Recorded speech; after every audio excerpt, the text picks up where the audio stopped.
So the very first thing that we're going to talk about is just your initial prep for jury. So the very first thing that you'll want to do, probably, this kind of depends on your own personal process, but if you have time, we recommend reviewing applicants before you start your jury process.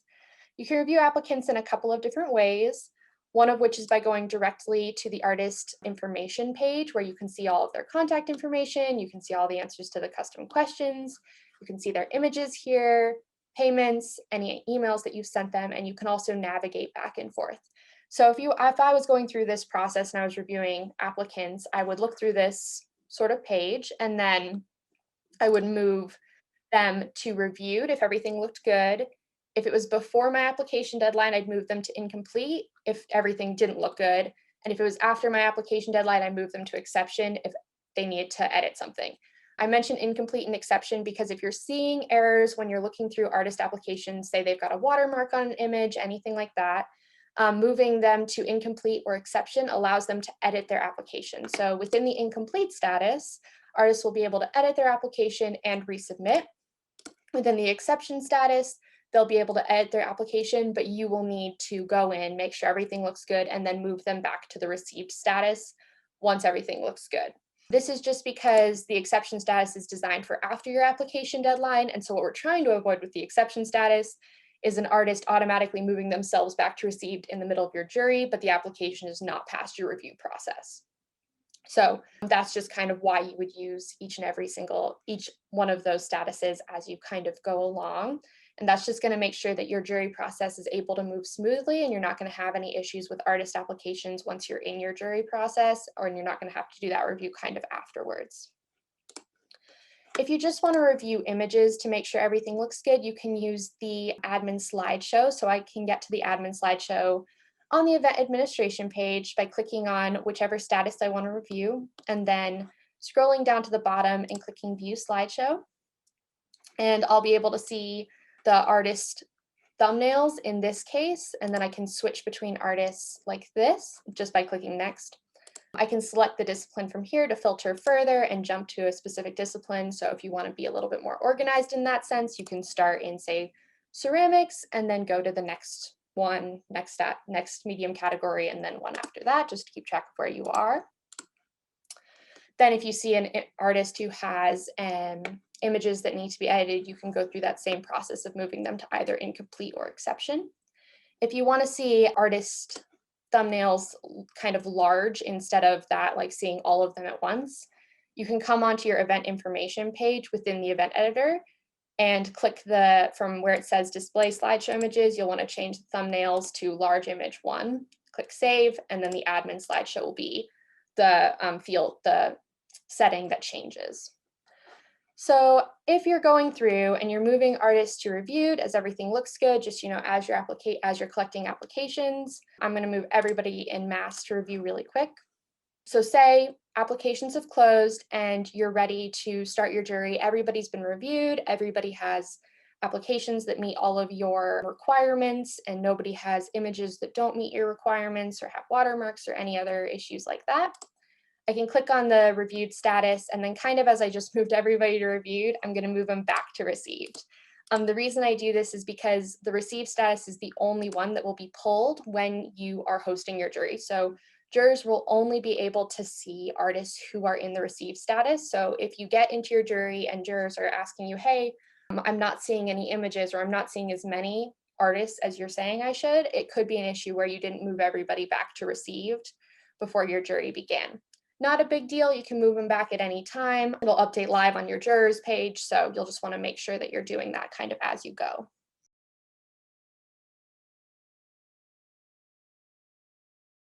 So now I'm going to go into just sort of setting up the jury.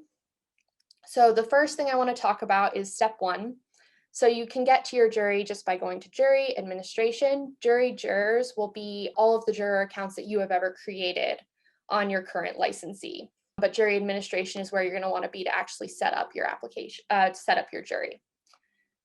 So this part right here, setting up your jury, can be pretty straightforward, but there are a couple of things that I want to call out. So I'm just going to go through one by one. So what does the current jury status mean? So not yet started means you haven't started your jury. When your jury is in progress, artists will not be able to see their status from received on. So if your jury is in progress and say your jury is actually finished, but you didn't update the status, artists still won't be able to see their actual status. So if artists can't see their status, you're wondering why, it could be that the current jury status is set to in progress. They will see their status as jury is in progress. Complete on the artist side will look exactly the same as not yet started. They'll be able to see their status, most likely, and everything should be good to go there. The other thing about the current jury status is jurors will only be able to enter your jury while the jury status is set to in progress. If the jury status is not set to in progress, they'll get kind of like an error message that says you haven't been assigned to any active juries. If they get that, it's a status issue. The jury view is going to be the scorecard that your jurors are seeing. So the monitor full screen scorecard is the one that most events tend to use when they're scoring on ZAPP. So we'll take a look at both the scorecards as we go, but the monitor full screen scorecard will allow jurors to zoom in on images and they'll see images one at a time. The projected scorecard is designed more for juries where the images are projected on a wall, and they will have the option to either see a single thumbnail to make sure that they're viewing the correct application that they're scoring, or they can see all the thumbnails, or they can see only one. I have seen some events choose a projection scorecard for the actual review process. So when jurors go into review in the monitor scorecard, they view images one by one, and they have to scroll through each and every image. With a projected scorecard, they can theoretically see all of the thumbnails together. So some events choose to start with the projected scorecard for the review process. They ask their jurors not to score while in the projected scorecard. They switch it back to monitor for the actual scoring process. So that's just a workaround if you want to accelerate the jury review. Your scoring type, you can choose from 4 options. So 1 through 7, yes, no, maybe. Yes, no, maybe is going to equal 1, 2, and 3. So a score of 1 for no, 2 for maybe, and 3 for yes. 1 through 5 and 1 through 10. The scoring type order is just the order that it appears to jurors. So whether or not 5 is on, say, the left-hand side of the screen or 1 is on, say, the left-hand side of the screen. So I just keep it low to high. It's usually the easiest way to do it. Subsort artists by, this is the order in which jurors will be scoring your artists. So either you can score by application ID. So that's essentially in order of when the artist started the application. Before we had the option to score randomly, we used to say the application ID is the most random way to score. We now have random scoring. So if you're with us from a very long time ago and you didn't know that we've updated to have random scoring, that option is available now. You could score by artist last name in order of last name or in order of application received. I'm going to change mine to random. Apps per page, this is going to be how many applications jurors see on their landing page, and they can also edit this. So that's it's pretty much one of those settings that jurors mainly are going to want to customize for themselves. The hide current artist status setting is probably one of the most important settings on this page because it controls whether or not artists have the ability to purchase products. So when you're in your jury, we usually recommend the current jury status of in progress with the hide current artist set to yes. This prevents artists from A, seeing their status, but also B, purchasing products. So this is really helpful for you if you're going through and you're inviting artists as you go and you change your mind somewhere along the way. Having your hide current artist status set to yes ensures that under no circumstances will they be able to purchase booth products. They just won't be able to see or purchase any products at all. So we recommend keeping the hide current artist status set to yes. One thing I want to quickly mention while talking specifically about the hide current artist status is some events have what's called a rolling jury. That means that as applications come in, they like to score either on a weekend, either on like every single weekend or one weekend a month, or just kind of on a general rolling basis. If you're in that position, what you can do is instead keep the hide current artist status set to no. You have to be a bit more careful about inviting and not inviting artists because they will be able to purchase booth products, but it will allow artists to continuously submit applications while your jury is set to in progress. Hide current artist set to yes, they can't submit applications, which means that if you're holding a rolling jury, your artists can't continue to submit applications while you're currently jurying. So rolling jury would be the only case where you'd want to have current jury status set to in progress and hide current artist status set to no. And one of the things I want to point out is that we actually have kind of a step-by-step in our help center for the different jury types. So setting up a monitor jury versus a rolling jury versus a projected jury. And that could be very helpful to you if you're particularly looking to do a rolling jury, which is a little bit more of a complicated process. So then over here on this side, we're kind of looking specifically at what your jurors will be able to see on their scorecards. So show body of work, only applicable if you're holding a monitor full screen jury. That is going to give them essentially an additional page where they can see the thumbnails before they start seeing each individual piece of work. Show artist names, we almost always see this disabled. Almost everybody juries anonymously, but if you for some reason do not want to jury anonymously, you can go ahead and keep it active. The artist statement is the description of materials and techniques that is the required question for every single application. So if you want to show those to your jurors, you could just leave that as active. Show sample description, this is going to be the actual images description. And I'll point these out as I have them all active so I can point them out as we actually go through the jury. I want to quickly explain them here as well. So this is the description for the image that the artist created when they uploaded the image to ZAPP. Art thumbnails, this is for the projected jury. You can choose to show all of the thumbnails on that projected jury scorecard, one or none. And then show image prices. Artists submit image prices with every single image that they upload to ZAPP. If you want to show those to your jurors, if you're having a festival where you need that range of pricing and you want to have that as a piece of consideration, just activate that setting and jurors will be able to see it. Once everything looks good to you, so I'm going to keep this as yes, go ahead and click Save Jury Settings. Then you'll have which jury round is in progress and how many applications are being judged. So this is how you can also kind of do a double check. You can say, oh, I'm seeing that 17 applications are being judged, but I actually think that 20 should be based off of how many applications I've collected. Then you can go back to your event management page, figure out where those other 3 applications are, and then you'll be able to see confirmation here before you allow your juries to enter. So jurors assigned to the show, this is going to be the second part of your setup. You can see any jurors that you've already assigned. So we've already assigned 5 jurors to the show, but I'm going to walk through creating another one as well anyways. So you'll just want to add a juror and then you can create their account. So this is an account that you can completely create, completely control. You can reset the password on this account, all the good stuff. So I'm just going to do quick ZAPP Juror 2. I'll just do that. Their password will need to follow all of the same qualifications that admin passwords need and artist passwords. So if you get an error there, you can just go ahead and redo it. I'll just do my name, and then I'll do our admin help email and a phone number.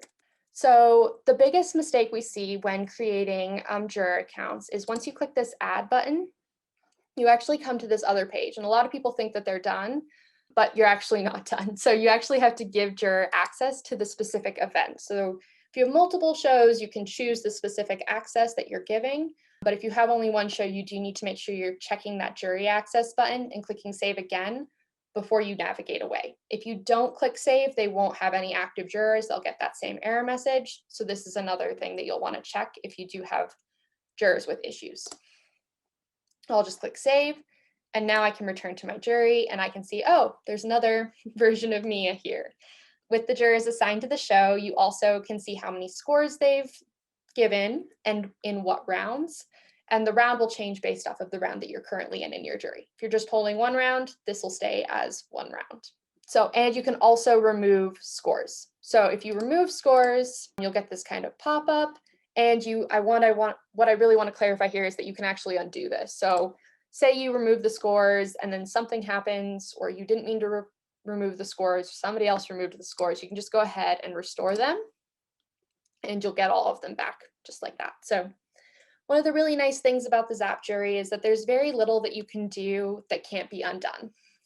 So I just want to throw that out there, is that It can seem like there's a lot of settings on this page in general and that the process can be a little bit complicated, but most things can be continuously edited as you go. The last piece of kind of setting up your jury is going to be the kind of reports that you can pull ahead of time. So download all discipline accounts. This is a really simple report. I have it pulled up over here. I just had 2 medium categories in the event I pulled it for, but it'll essentially just give you how many applications are in each of the medium categories that you created within your application. That can help you determine, if you're holding an event where you need 10% of certain medium categories, then you'll be able to know, what does it actually look like? Like how many artists do I actually need in those specific categories? And you can pull those numbers just super easily from that discipline counts spreadsheet. Printable score sheets. Printable score sheets are just kind of look like this. The whole concept here is, if you were holding an in-person jury where maybe the jury was like on a TV or something and everybody was in the room, you want to score via paper, you have the option to score via paper. It won't be, it wouldn't be as easy though as having them score via monitor. We don't see a lot of people use the printable score sheets, but I just wanted to throw it out there. I had one question that I wanted to talk about within this section before I moved on to what the actual juror side of ZAPP looks like. So I got a question that was said, at this time, we plan on having our jurors work independently virtually over the course of a few days. Any advice or recommendations on how best to educate and coordinate the jurors would be awesome. So one of the things that is going to be really useful is ahead of jury season, we actually launched a jury specific help center. So you can go right to our help center. If you don't know how to get here, by the way, it's just by clicking this help tab right here. You'll get to this page. You can go to help for jurors, and then we actually have pages specifically for them, including some frequently asked questions, scoring via monitor. So this monitor jury is going to be specifically for the monitor scorecard. If you're using projected jury, we have one for the projected scorecard as well. And then we have the landing page, which we'll talk about a bit more as well. All of these are accessible to you. And of course, you're welcome to give these links out to your jurors as well. So that would probably be the main thing that I would recommend giving to your jurors ahead of time. In terms of coordinating virtually, I always just recommend the basics. Make sure you know the time zones that everybody's in. And so when you're meeting in specific time zones, and just making it really clear when your jury is starting and when it's ending. And one of the things you're going to find very useful likely is seeing, how many scores are in each round. 17 applications, each juror should have 17 scores by the time your jury ends. So if that doesn't happen for whatever reason, then you know who you can specifically follow up with here. And so you could say, hey, we want everybody to finish at this time. If you have any questions, we want them asked by X time. And then you can plan to follow up a couple times, either afterwards or throughout your jury process. I see a couple of questions in the chat, so I'm going to open those right now.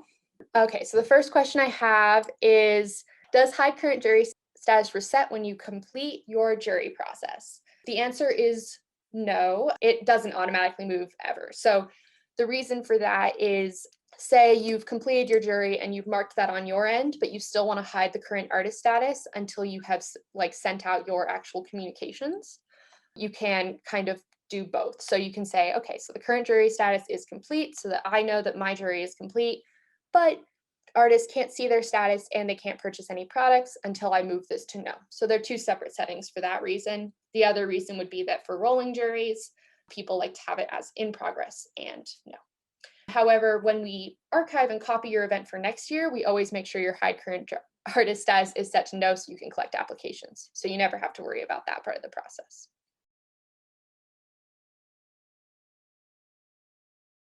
Jurors log in on the exact same page that administrators log in, so you will also want to send them the admin.zapplication.org. The other thing is jurors can recover their own usernames and passwords just by using these fields, so you don't always need to reset their passwords. If it's part of your practice to make sure that they do not, that you don't have their passwords, so you can't go in and edit their scores, you can go ahead and have them reset their password at the beginning. You give them their username. They should have their email address, the email address associated with the account, and they can reset the password on their own. Okay. All right, so the very first page I get to is what event it is, and then I can select the category as a juror. So a lot of events just have jurors choose all categories. It will always be the first option. But if your event has jurors score specific categories only, then they can go ahead and do category by category. If it works better for their own personal system to do category by category, they can do that as well. Once I select the number of categories, I'll get a table. This page, part of our big juror update, last year. And on this page, I can see a couple of things. So I can see how many applications I'll be scoring. I can see what jury round I'm in.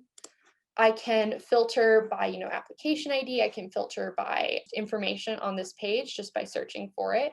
This is where jurors can control how many, rows they're seeing on each one, so that they can see this to the best of their ability. The other thing is they can see how many applications they have remaining. Another good kind of double check to make sure that they've scored everyone. On this page, they can also sort by clicking on the different table headings.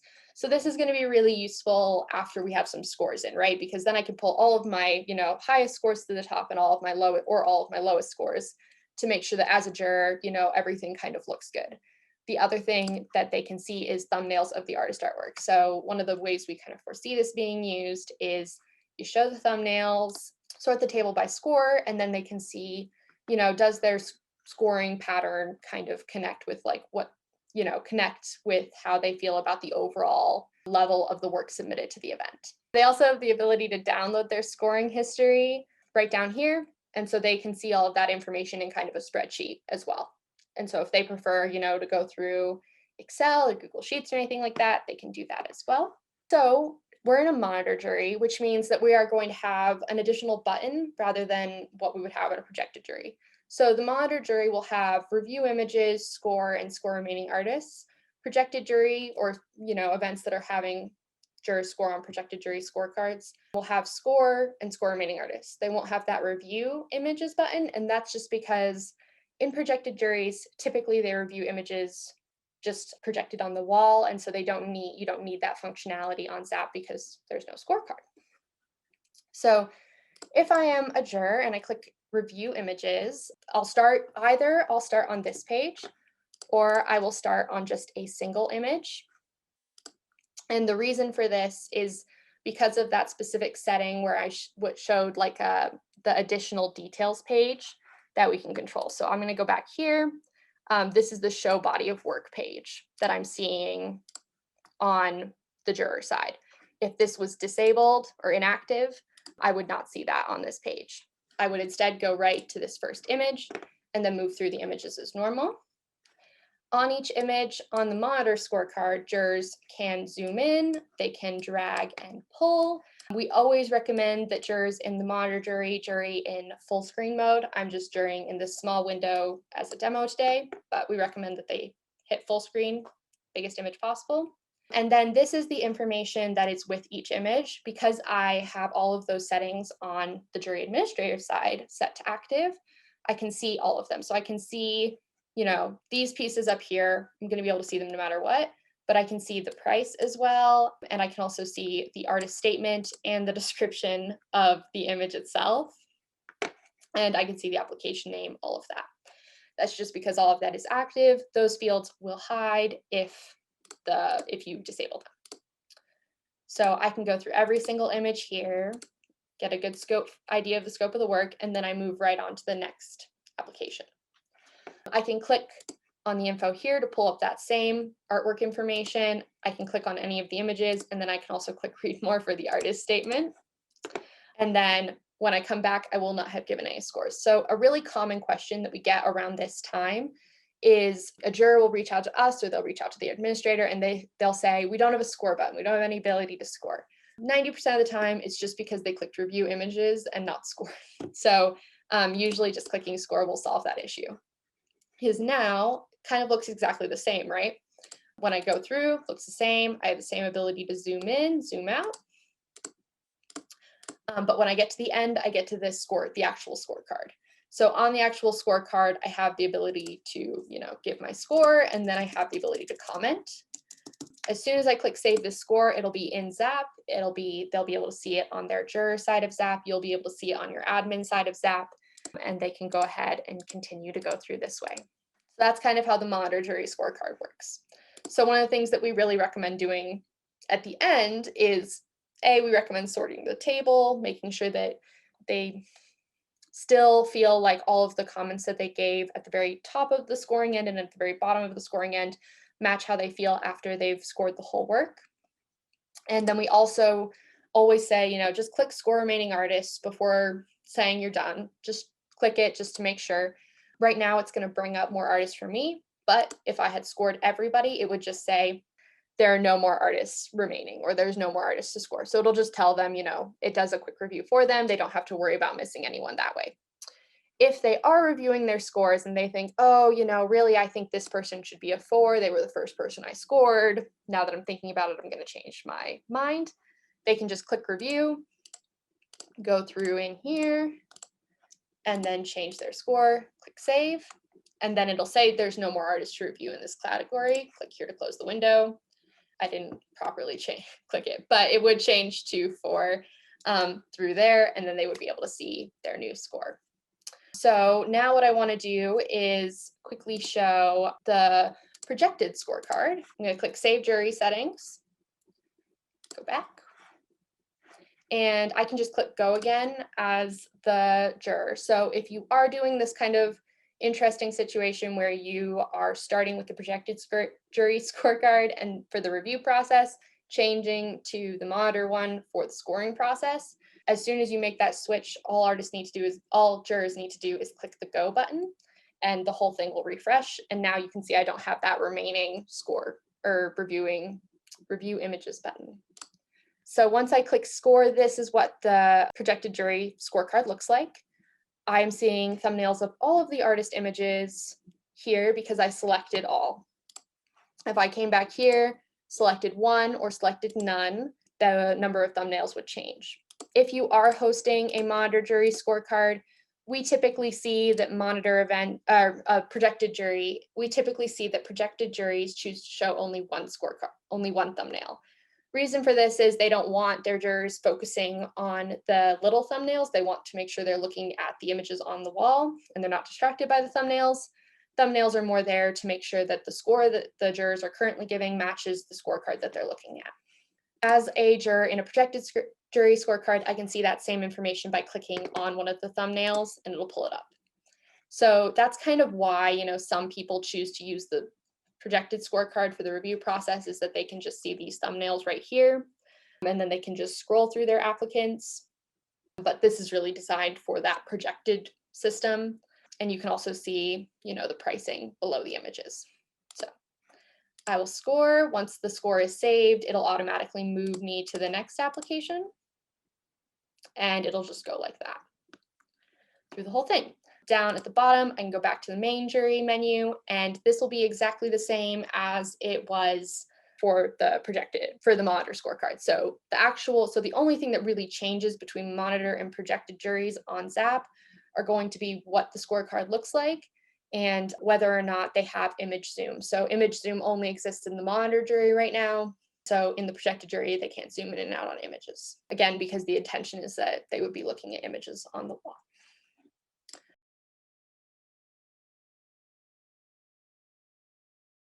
So back on your side of ZAPP, you can see scores in a couple of different places.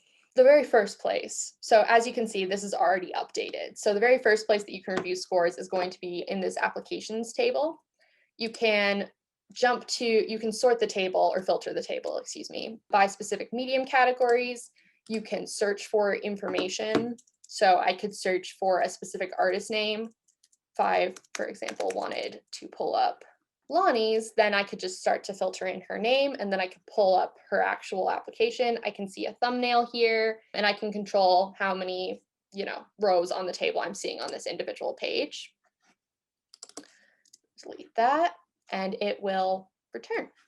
I can also see the status that everybody is in. So for example, if you're in a position where maybe you had somebody come in, they should have been exempt from jury, or they're a long-term applicant. I know some events have long-term applicants that are always there because they've been attending the show, 20 plus, 30 plus years. If you see them in this jury, again, you can sort of search for their name by using that filter option, but you can move them right to invited, not invited, or waitlist on this page. So you don't even have to go through the invite and not invite process. And then if I did that, I just click update, that person is going to move to a different status. And now I have only 16 artists in the jurying process because I moved that person out of received. As I mentioned before, this is not an undoable, unfixable thing. So if you, for some reason, move somebody out of the jury who should still be in the jury, you can just go find them on the event page, click on them, move them right back to received, and you're good to go. You don't have to worry about it too much. And as long as your jury hide current artist status is set to yes and your jury status is set to in progress, they're not going to see their status and they won't be able to see how many times you moved them back and forth. So you can see scores and comments as you go, as well as average scores per applicant. You can add admin notes just by adding a note right here. These are all all this information is downloadable as well. So this is kind of, in a way, similar to your event management table in that sense, where you can kind of manage it through ZAPP if you'd like. You can see these thumbnails, that makes it really useful. But if you would like, you can also come down here and you can download the scores. So that report looks like this. I've kind of frozen a couple of areas, but I can see, the date the application was received. I can see their name, their discipline, and then I can see what their average score was, the total for each juror. This is not for the same event that we're currently looking at. This is a test event from a while ago, but I can see any comments they were given, scores per juror, and I can get all of that information this way as well. So if you're looking to download all of that information, post-jury reports under download scores is going to be where you're going to want to look.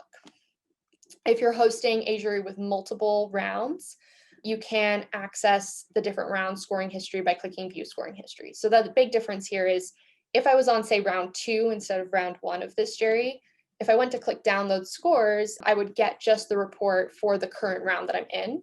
If I wanted to grab the report for, say, round 1, which I only have one round on this one right now, I'd have to go into download scoring history. I can pull the round, I can download all, and it kind of pulls this table as well.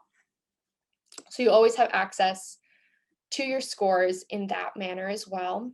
Very helpful if you have multiple rounds. The one benefit you have to pulling the download scores report in the round that you're currently in is that you can just pull it per category. Of course, you can filter an Excel document by category as well, but you can pull this per category.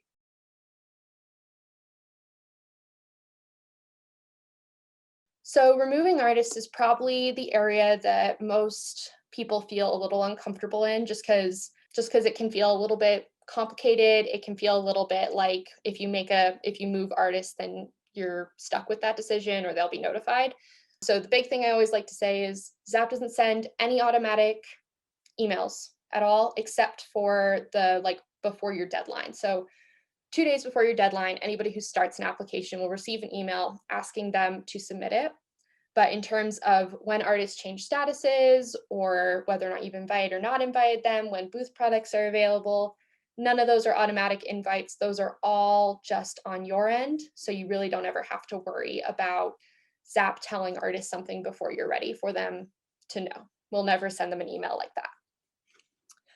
So what you'll want to do on this page is you'll want to review all of the remove thresholds. So the remove thresholds are the only editable piece on this specific page, and they will pull the average for each medium category, and anybody who is below that average will be removed from the process. So depending on, or will be essentially, this is how you can mass uninvite people to your event or move them to not invited. Again, you'll have the ability to review all of this, but the remove threshold, anybody who's below it is going to be removed. You can see how many people are going to be removed in this red column. You can see how many people are going to remain in the black column. And you can see the percentage that'll be removed.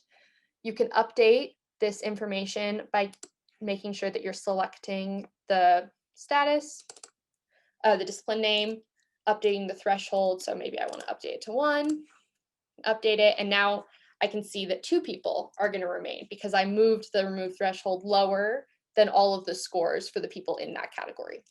I'm going to move it back so that I can have both.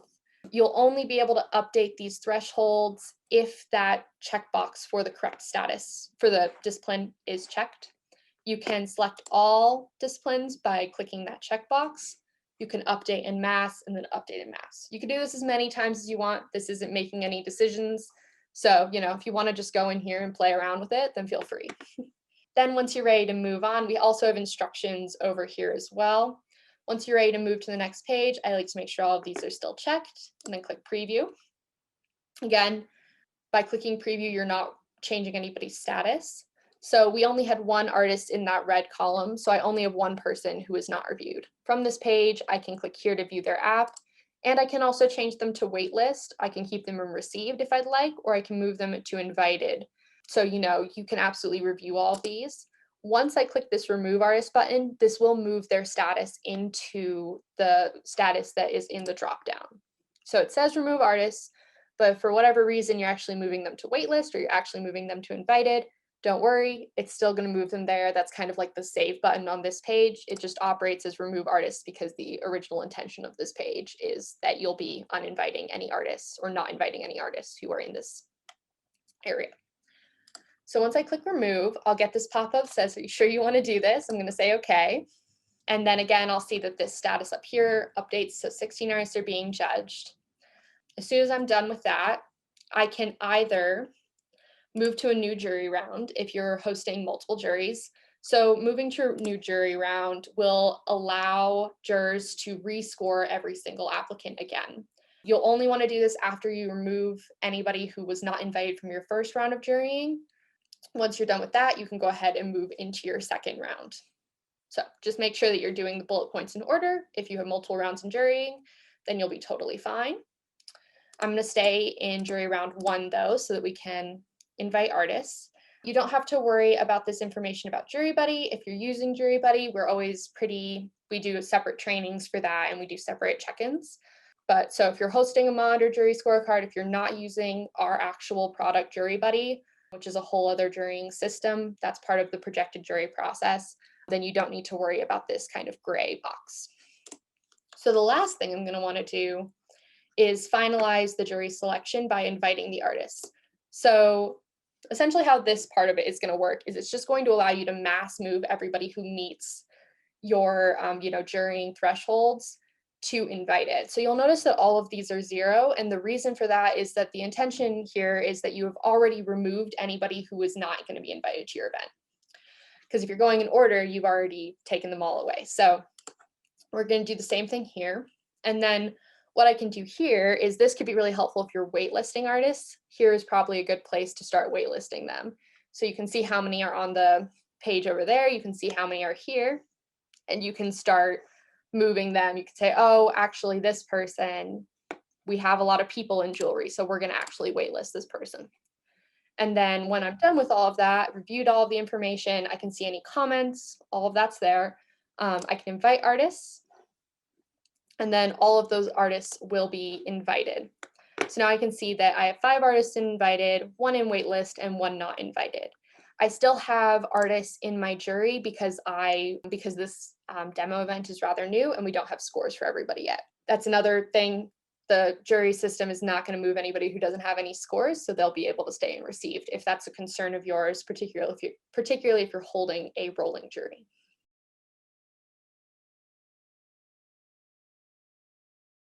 So the next kind of step that you're going to go through is communicating the results to your artists and making sure that they can purchase products. So there are a couple of ways events typically go about this. One of the probably smoothest ways is going to be making sure that you're just planning all of your communications at the same time you're changing your statuses. So typically what I recommend doing is coming into communication, selecting the status that you're planning to update. I'm going to send to everybody in that status. And then for us, I might be using a modified version of the ZAPP invited template. So what I might do is I might see the whole thing and then create my own template, put it in here, fill out all of the information I need to fill out, save the template as like kind of a new version of it. So like the updated invited. And basically, I'm going to close the editor, and then I'm going to have that ready to go essentially. So the reason I've done that rather than just draft the email as normal or send it immediately is so that then I can go into the jury administration, really simply just move this to complete, move that to no, click Save Jury Settings, and then immediately go in to my communication tool, select that status, and send the email immediately. So that's going to allow you to almost send it like the moment that you're ready. And then it's also going to coordinate with ZAPP. So once we changed the status to complete and the hide current artist status to no, then artists could start seeing their status on ZAPP. So if you send that email right after or right before, then they should sync up almost perfectly. The other thing that you're going to want to make sure that you do, this kind of is going to depend on your process. So a lot of events open booths up with the invitation, but with this year and just some years in general, some events are choosing not to do that. So one of the other things you can do is make sure that either your booth products are activated or not activated, because once you change that hide current artist status, if artists are in the invited, accepted, or confirmed status, they'll be able to see and purchase booth products so long as those products are active. So this is going to really depend on what you want. If you're communicating to artists in your invitation that they need to purchase a booth product to confirm their attendance to your event, then you're going to want to make sure that these booth products are marked as active before you send that invitation. If you are instead choosing to say, you know what, no, we're not going to collect booth payments until a specific date, you're going to want to make sure that date is in your communication to artists, and you're going to want to follow up with another communication to let them know when the booths are available for purchase, but you're going to want to make sure that the booths are all set to not active. You can do all of that in your product editor. If you didn't see how I got here, because I got here kind of quickly, it's just on the event management page, event editor, and then product editor. You can update all of that information here. The other thing that you're going to want to be aware of, this is kind of just a general note, is that the accept invitation and purchase deadline is the deadline by which artists can accept your invitation and purchase products. So if you need them to accept your invitation before you have booth products available, you're going to want to make sure that date kind of aligns with your intention. So some events choose to do this in kind of two segments. So they'll say, we need you to accept the invitation by, say, May 1st. And then after May 1st, anybody who didn't accept the invitation, they might move them to the declined status or to waitlist or not invited. They might move them either way. And then anybody who accepted the invitation by then, they will be able to purchase booths so long as you move the accept invitation and purchase deadline back to the future date. I didn't save, and that's why the date didn't move. So kind of that process is going to be, have a deadline to accept the invitation, make sure that any artists who did not accept the invitation by that deadline are moved out of the invited status, and then move the accept invitation and purchase deadline to the future, activate your booth products, and then let artists know that it's time to purchase those products.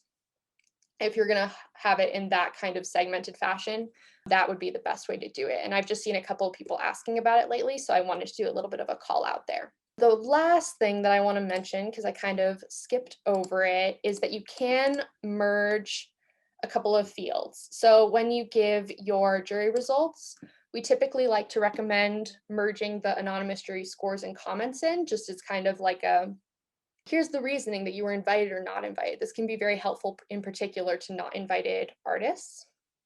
So you can just check that, and then you can choose any round, or you can choose all the rounds to send those jury scores and comments. If you're planning to send jury scores and comments, also please make sure that you're letting your jurors know that their scores and comments are going to be shared with their artists, just so that they have that in mind when they're scoring.